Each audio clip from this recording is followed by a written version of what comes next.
welcome to Henry's Kitchen, where today we're going to be making delicious oven-baked French toast.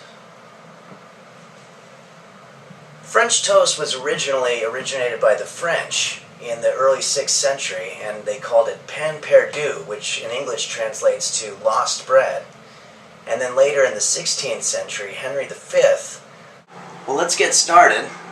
First thing we want to do, since it's oven-baked French toast, we're going to preheat the oven to 400 degrees Fahrenheit. We're going to break the eggs. You got a little bit of shell in there.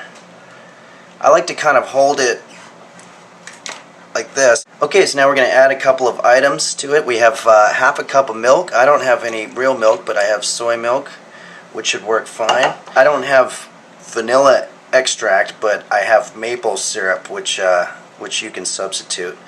Just a little bit to taste, not too much. Okay, and then a little bit of salt. And finally, the magic ingredient, you're going to want to put a little bit of cinnamon in there, and that's what kind of gives it its sweet taste. And you could put other stuff in there as you get better at it. And now you just want to kind of beat it real hard as you can. A lot of times that's where people go wrong when they're making French toast, because they're not beating it hard enough. Okay, now it's time to slice our bread. We want to slice it up into manageable slices. And a common practice in the Middle Ages was that if a woman wasn't married by the time she was 20 years old, that was seen as a crime against religion, and then I guess she would be beaten into submission, or sometimes even tortured, or even executed. Okay, what we want to do is we want to make sure that all of our bread is completely submerged in our batter that we made. And you can see that it's absorbing it quite well here. Okay, now that we've completely immersed our bread into the batter, we want to place them evenly out on a cookie sheet, and we want to give them a little bit of space in between. That's one of the things that a lot of people fuck up, is that they don't leave enough space so the bread doesn't have enough time to breathe while it's cooking. Okay, we're ready to put it in the oven. Okay, now we're ready to put it in the oven.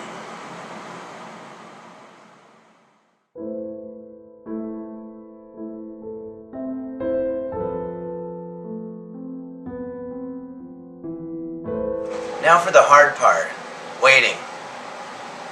We're going to wait about 20 minutes now, and when we're done, our reward will be the most delicious French toast that you could imagine.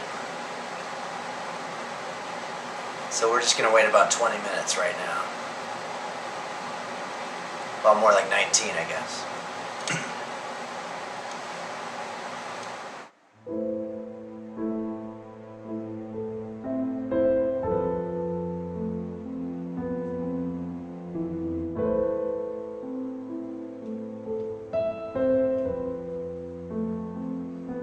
Okay, I think it's time to take it out of the oven. Let's see what we got here. They should be,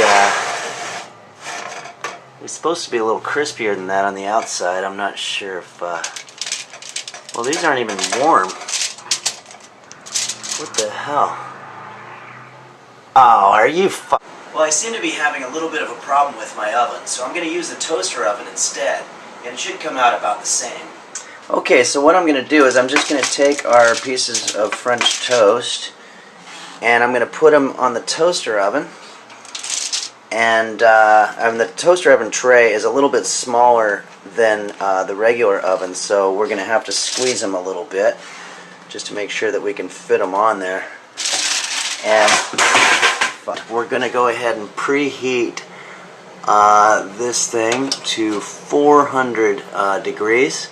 Okay, now that we've put the French toast in the toaster oven, we're going to wait another 20 minutes, and it should be ready, and it'll be delicious and crispy and cinnamon.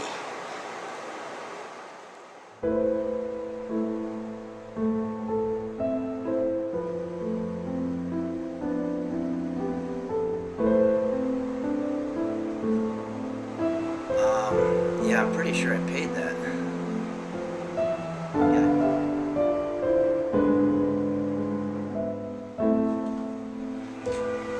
Okay, I think it's been about 20 minutes. Let's see what we got.